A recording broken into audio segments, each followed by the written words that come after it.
Harry miserable. That's what I think every time I see the guy. He always seems to be moody, broody, just kind of mad at the world. And it's just difficult not to think, dude, you kind of look miserable. But it's not hard to see why that would be the case. He has left his country, his culture, his heritage, his family, his friends, basically his entire life to go and live out his wife's dreams. And I really think that's starting to take a great toll on him. Hello everyone, welcome to Real News Network. My name is Brittany, and today we are going to be talking about the apparent misery of Prince Harry and how he's really starting to resemble his great uncle. So this would be great uncle. So this would be King Edward VII, VIII, I believe, before he had to abdicate in favor of Wallis Simpson. And more people are making the comparison between Meghan Markle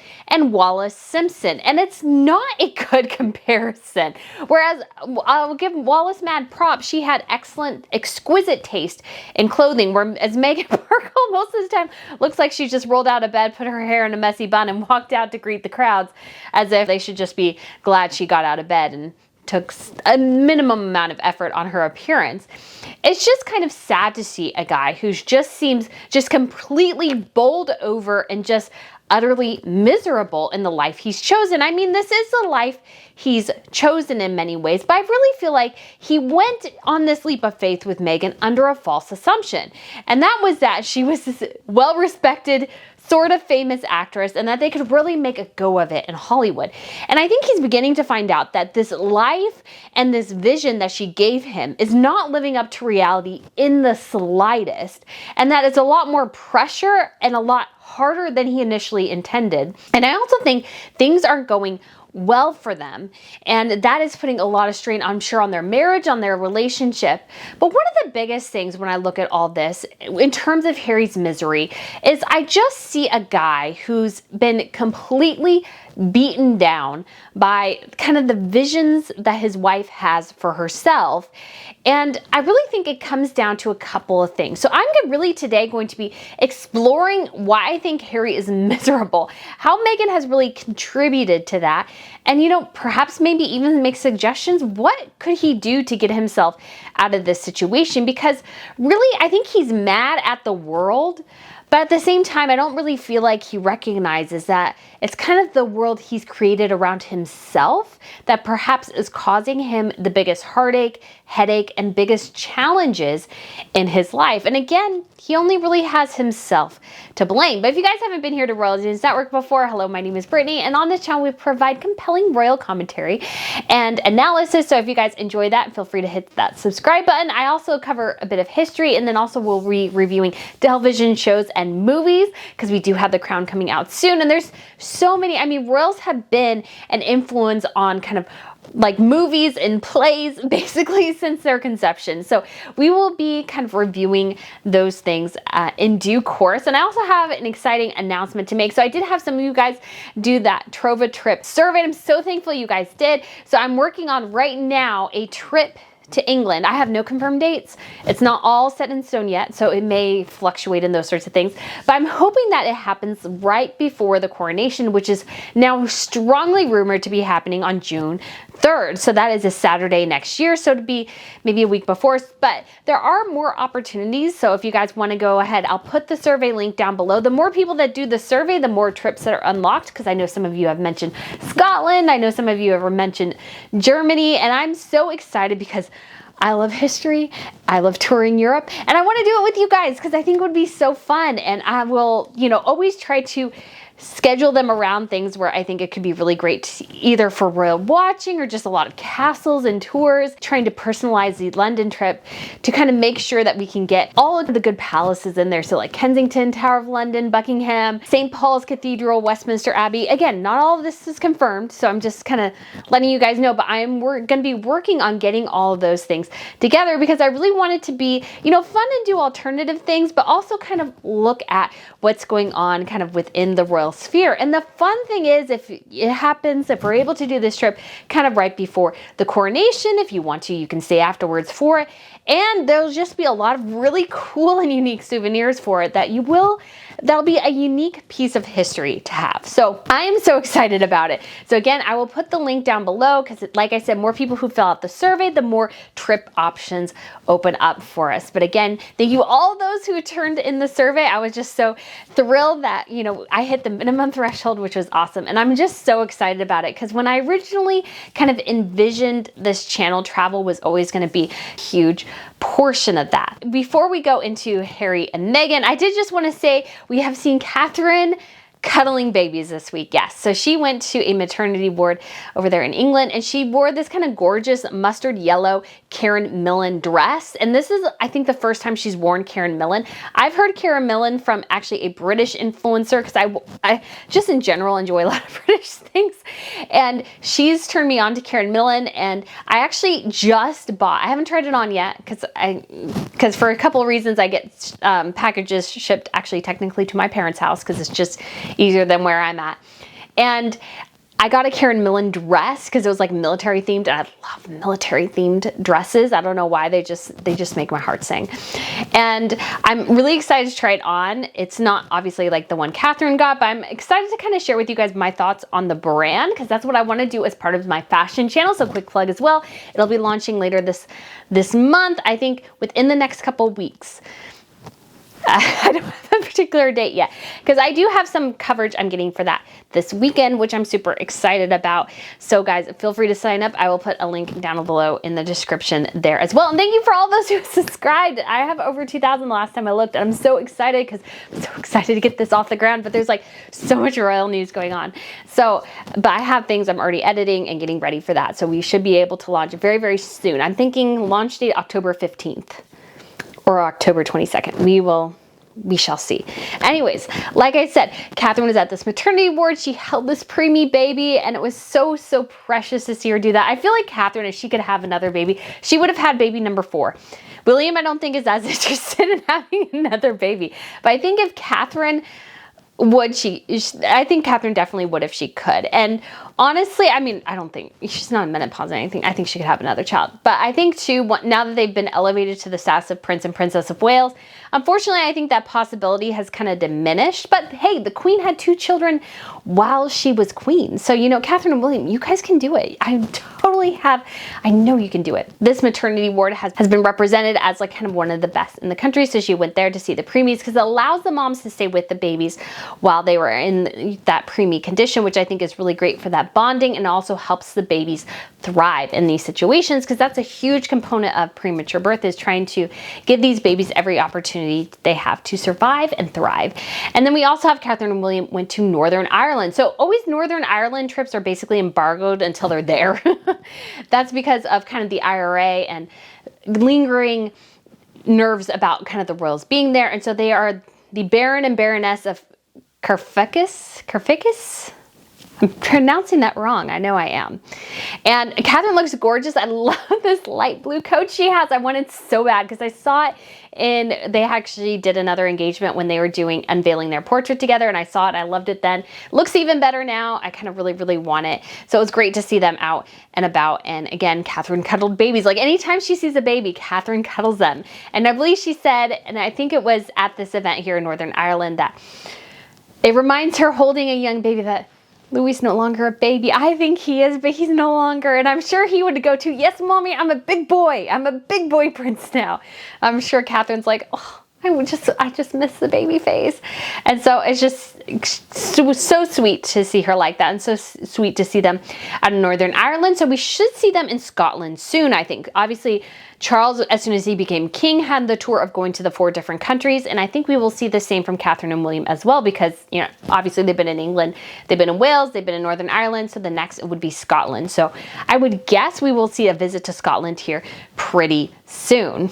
And looking at Catherine and William, you just can't help but think this couple to me is thriving. They are enjoying life. They're enjoying this new position. They know the challenges. They're excited to support Charles. This change is happening, and it's like exciting and new and interesting. And I'm sure Catherine is kind of kicking herself in the way. She's like, I'm really the Princess of Wales. I mean, I think that's something that she's really thrilled about, to be able to represent kind of her husband in that way and that legacy of Diana. And then you have Harry, who just looks like the guy is barely clinging on and wants a life raft to go away as quickly as he can. And he just doesn't have that opportunity. And I do genuinely feel sorry for the guy, because really, and I hate to say it this way, but there's really the only way to say it. It's really his wife. I think his wife, it goes to show you that who you choose as a partner can have a huge impact on the rest of your life. Because Meghan, I think, was the worst person he could possibly choose for his wife. And it's kind of led him into this place where I'm sure he's thrilled to have his children, not saying that at all. I'm sure he loves them. He enjoys them, spending time with them. But I think Meghan Markle kind of makes his life miserable, because he looks miserable. Every time I see him, I look at him and go, dude, you look like you would rather be anywhere else on the freaking planet than next to your wife. And I kind of feel sorry for him, and I kind of don't, because again, this is the person that he chose. But I do think a lot of why he did that is he did it under false assumptions about who she was, what her motivations were.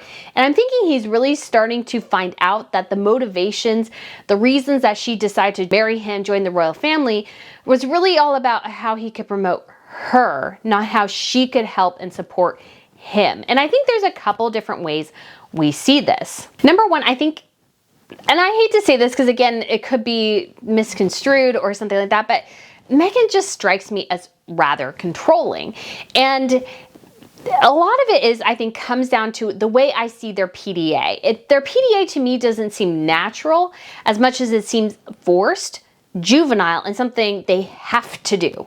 They have to hold hands. Otherwise, like, the world will implode if they do not hold hands.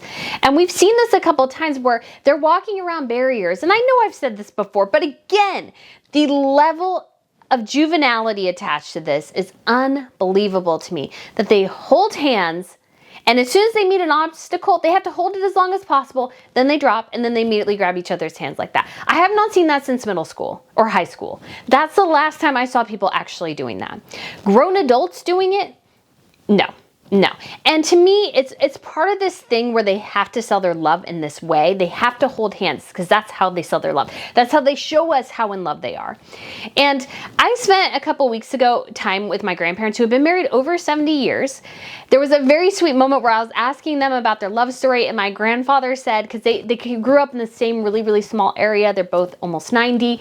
And my grandfather said he's loved her basically since the first time he saw her. He's been in love with her for pretty much his whole life, I think, is the impression I got. And it was so sweet because I was talking to them and they shared with me, and I'll show a picture of it because I think it's so sweet, that he has this, I think it's a necklace and bracelet set that he bought her in Tijuana in like the 50s. And she still has it. She still has it in this box. And she said she would like put a for Brittany, because they're in this like phase where they're just kind of trying to give things away to us, or make sure that people they know and they want to have particular things have particular things. So almost every time I go there, I come back with something from them, which is just so sweet because usually I get the story behind it and everything. And I was just so thrilled to see kind of that they shared that. And my mom's like, I haven't heard that. And my dad hadn't heard that either because it's his parents. And so I just think of them and it's like, they don't hold hands constantly. I mean, they're in their 90s, they're 70 years old. He does make sure, my grandfather does make sure my grandmother is walking safely, those sorts of things. But they don't have to cling to each other. It, to me, speaks of a immature and a performative love when you must cling to each other. Heaven forbid your hands are not clasped together. And I just see that with Harry and Meghan constantly. And to me, again, Meghan's an actress, and I see that as part of the act. And I think it's something Harry did voluntarily at first. I think he liked it. I think he enjoyed it. Because I have this video, and I found it as I was researching for a video just kind of concerning their PDA. And I saw it where, he put his arm into her lap and she clasped it with both of her hands. And then we get to when they were at the UN a couple of months ago. And Harry very purposely dropped her hand, put it on his own knee. She grabbed his entire arm and pulled it over into her lap and clutched it with both hands. And, you know, it was kind of a light grip that she had, but I just remember seeing that and going, golly, give the man a break. But again, I feel like it's part of that control, part of that performative aspect, because to me, everything about Meghan Markle is a performance. And she's not a particularly good actress, so it's not a great performance by any means, but it's part of her act. You know, when she's a duchess, she has her duchessing is what I call it. Her act.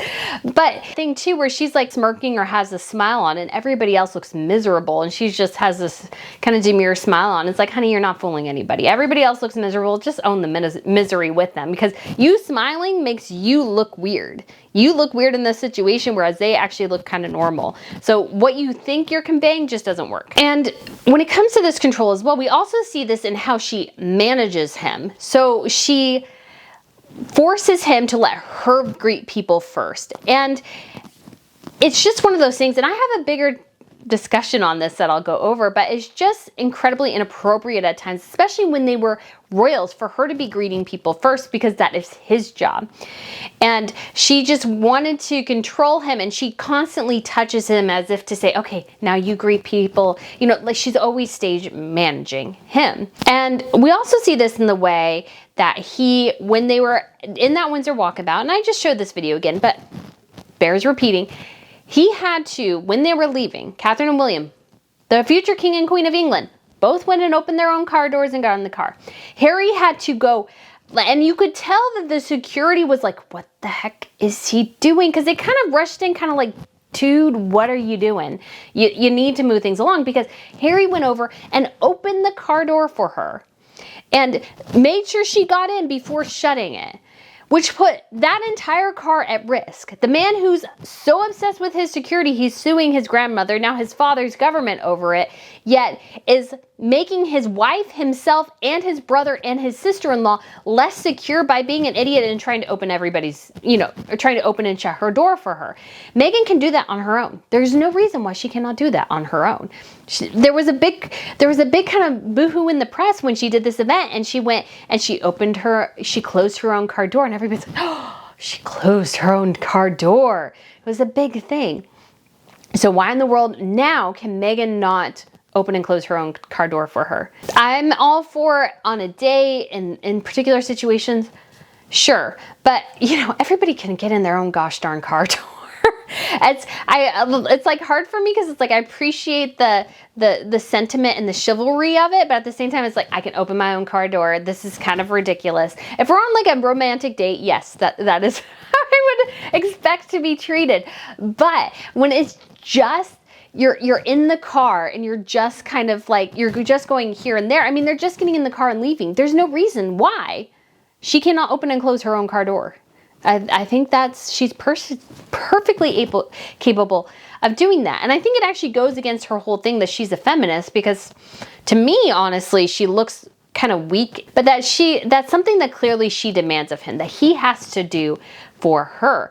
I think it's just doesn't, to me, scream love. Just doesn't. And the next thing is, I think, in this whole thing is kind of emasculation. I feel like Meghan oftentimes emasculates Harry. We saw this, I think, very clearly in the polo incident, where Meghan goes up and she kind of gives all the guys on the kiss, but she decides, okay, I'm going to give Harry a full-on kiss on the lips, and then she gets a little lipstick on him, allegedly, and then she basically like licks her finger and like wipes it off his face. And to me, that was just very much a mothering gesture. That wasn't a wifely gesture necessarily. It very much spoke to me as kind of something that a mother would do.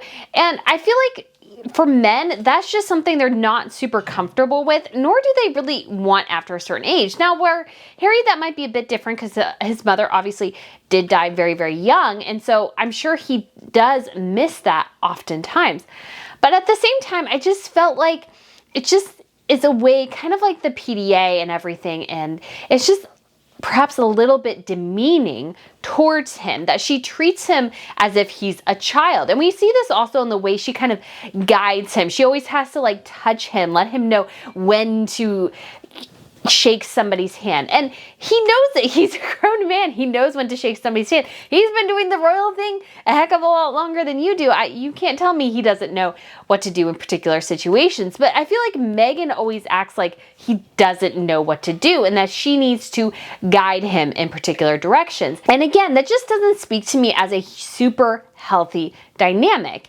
And I just think it contributes to this kind of cloud of misery I feel like Harry is living under. Although I will say, I don't know if he fully understands kind of what's going on. I just feel like he feels it, and ergo his facial expression reflects kind of this internal conflict that's going on with him.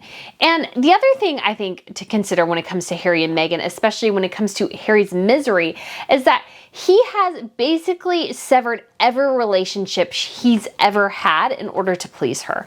So he's severed his family relationships, his friend relationships, his country, his heritage, his culture, everything he surrendered to Meghan. And I will say that perhaps Harry's dream was to always be a producer or a Hollywood person, whatever. But at the same time, I feel like he has always said he's felt most at home in Africa. Yet he's not there. I mean, we just got, kind of ironically enough, we got this photo recently of him, and he has these VR goggles on in Africa, which I thought was kind of ironic. And I just wonder if he ever thinks to himself, I wish I could be here all the time. And granted, they did kind of reflect and look through some scenarios for him and Meghan to apparently live in South Africa. That was part of the Valentine Lowe book, is that apparently they were trying to figure out how they could move them there. But I don't think Meghan ever wanted to be there. And my perspective is, if you look at the life that Chelsea Davy leads, she has this gem company, or just jewelry brand she now runs, that mines jewelry from Africa. She also has a luxury travel agency that creates trips to Africa. I feel like, especially, I think it was in the early days of the pandemic, maybe, Chelsea Davy had made her Instagram public so other people could view it, and she would have these amazing reels of like paddleboarding with dolphins and hanging out with elephants. I mean, it looked like she had an amazing life. And I feel like, you know, she probably was just like, oh, this is just my everyday. And she was like in Mauritius or something. She was in, I think, someplace in Southern Africa. And it just looked like an incredible life. And obviously now she's back in London, as I understand it. She's just had a child and she's married. So I'm sure she's living her full life. I'm not saying that they should get back together.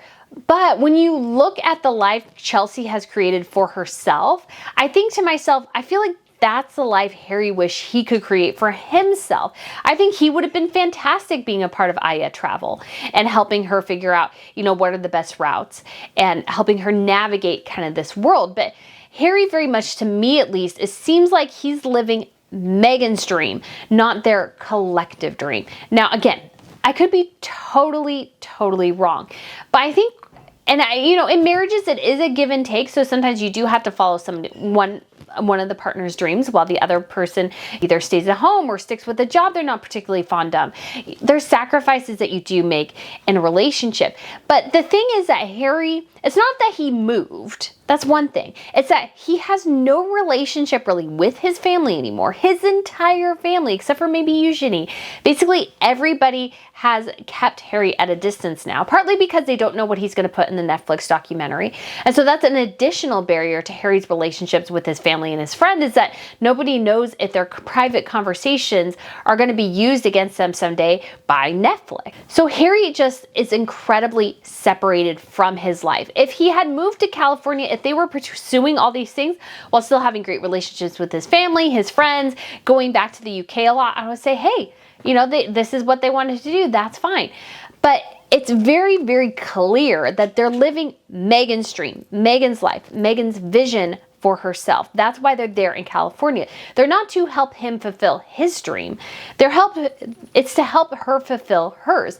We just even see this in the pictures they recently released, where Meghan is just standing in front of Harry. He's basically behind her, kind of like, he's almost like this prop guy. He's like a suitcase girl from Deal or No Deal. He's displaying the prize in the suitcase, which is apparently Meghan Markle.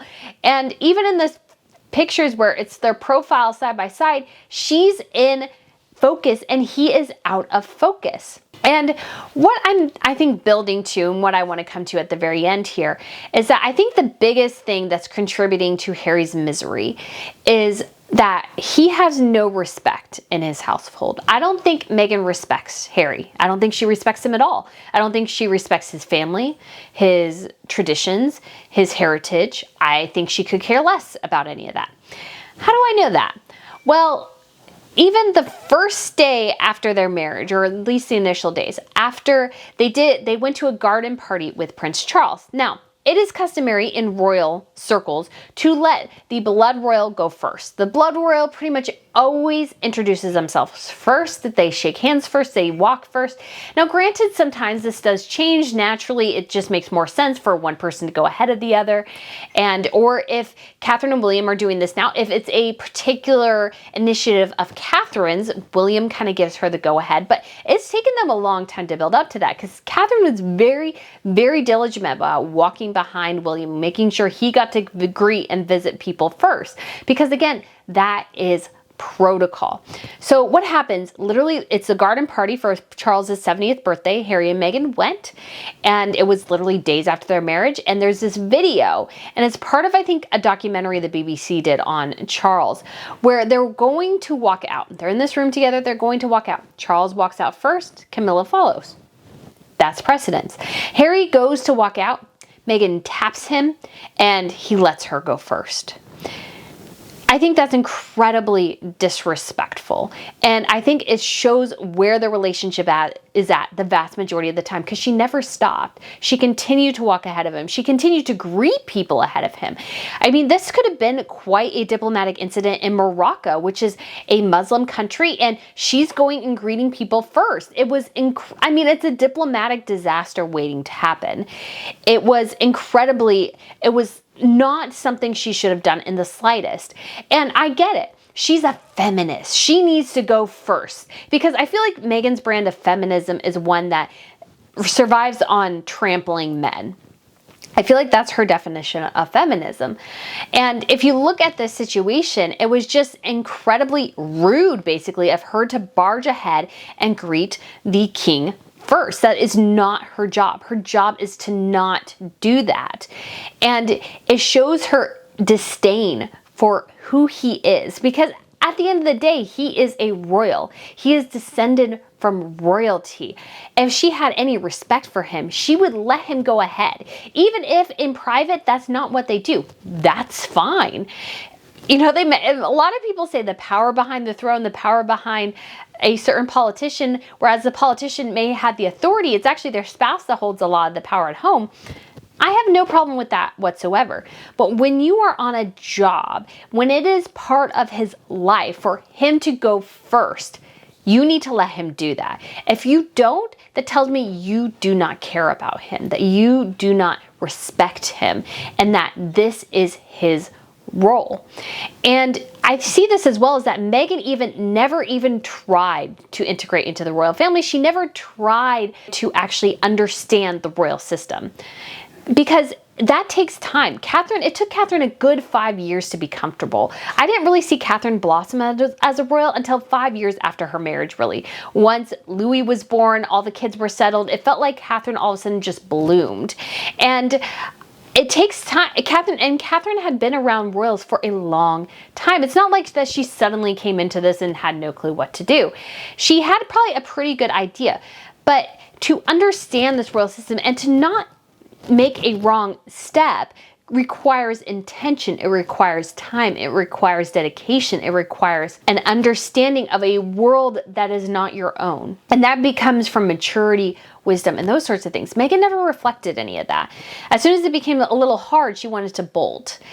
And granted, I agree the British press can be nasty. Harry now apparently again is going on this fact-finding mission with Elton John and a couple other people saying that the newspapers are recording them. And I just look at that and kind of go, really? Are you really sure that that's the tree you want to shake, is that? I think at the end of the day, looking at all this, when a husband at home doesn't feel respected, now, okay, Respect is a two-way street. And I know there's this book called Love and Respect, because I've heard about it before. And it basically says a woman's greatest desire is love and a man's greatest desire is respect, at least in a marriage. And granted, respect goes both ways, love goes both ways. That's not what I'm saying here. I think at the end of the day, though, men really do appreciate respect. And if you are not respected at home, if you're not respected in your life, if your life itself, if the core of who you are is not respected, you will be miserable. And that's what I see reflected in Harry's face pretty much all the time. His eyes never really smile anymore. They look more forced. And I think he is just miserable because he's created this trap for himself. Meghan could, to a certain extent, relish that he's kind of trapped with her because she needs his influence, his importance to prop and promote herself. But I feel like Harry is just kind of living in this state of absolute misery, and he knows if he leaves. Unfortunately, I think Harry is a deeply broken man, and Meghan is just going to magnify that by the factor of 11. And he'll be kind of shattered if they divorce. But at this point, that may perhaps, I hope not for the sake of the kids and stuff like that, that perhaps maybe they can learn to work together. But I think Harry is just going to get worse and worse, because especially as things don't go well for them, which I don't think they are. We're already, hearing rumors that they wanted to edit the book. We're not sure if the publisher will let them. Netflix does not want them to edit anything that they've done, and that Netflix is getting incredibly frustrated that they don't have a product yet, and that Harry and Meghan are continuing to drag their feet on this. I think there's rumors that they want to move. I think they're both I think they're in way over their heads. I think Harry, and part of his misery too, I think, is that Meghan sold him kind of a bag of lies to an extent about who she was, her influence, her ability to generate income and to hustle. I think she's a fantastic hustler. I think she does incredibly well social climbing. But when it comes to actually submitting a product, it leaves a lot of people wanting. We see this with Spotify. Her latest Spotify episode debuted at like number 32 or something like that. It did finally jump to like maybe 23, but on the podcast charts in Spotify, it's not doing well, really, compared to the footprint that Meghan should have in the media space. It's not generating the clicks. It's generating more disdain, I think. And I feel like Harry's feeling this pressure, like the walls are closing in on him. And so I hope he and the kids and Meghan are able to kind of work through this together. But unfortunately, I don't feel like if Harry's thinking, well, if he sticks around, it's going to get better. I don't think it is for him, unfortunately, because if Meghan is, perhaps, this has been alleged, a diagnosed narcissist, as I think things start to crumble around them, I feel like the situation will only get worse for both of them. And I feel like, again, that Harry has been gaslit so much. He's so confused. He's so twisted. He doesn't know. He thinks up is down and down is up. He is so confused about the truth about his life, about Meghan and her intentions and their life, that I feel like I just do genuinely feel sorry for the guy. But at the same time, this is the life he chose. He chose Meghan Markle. And I think he's finding out that his misery is attached to a decision that he's made. And I feel like Harry is trapped very much in many ways. And I hope he does find a solution that works for him. Perhaps it's within the marriage, perhaps it's outside the marriage. But I hope he is able, and not that I'm encouraging him to cheat, please. I realize I kind of said that weird. What I meant was that whether he stays in the marriage or divorces, those are kind of his two options. And I don't know what the best path is ahead for him. But for right now, he has to live in the misery he created. And maybe that'll get better, but I kind of doubt it. So anyways, guys, let me know what you think. What do you think is making Prince Harry miserable? Let me know in the comments down below. And again, I've linked our new royal fashion news below, and the Trova trip survey if you want to go ahead and do that as well, because I'd love to have more itineraries and I'd love to go on a trip with you guys. I think that would be so fun. So guys, thank you so much for watching, and I look forward to seeing you again soon. Bye.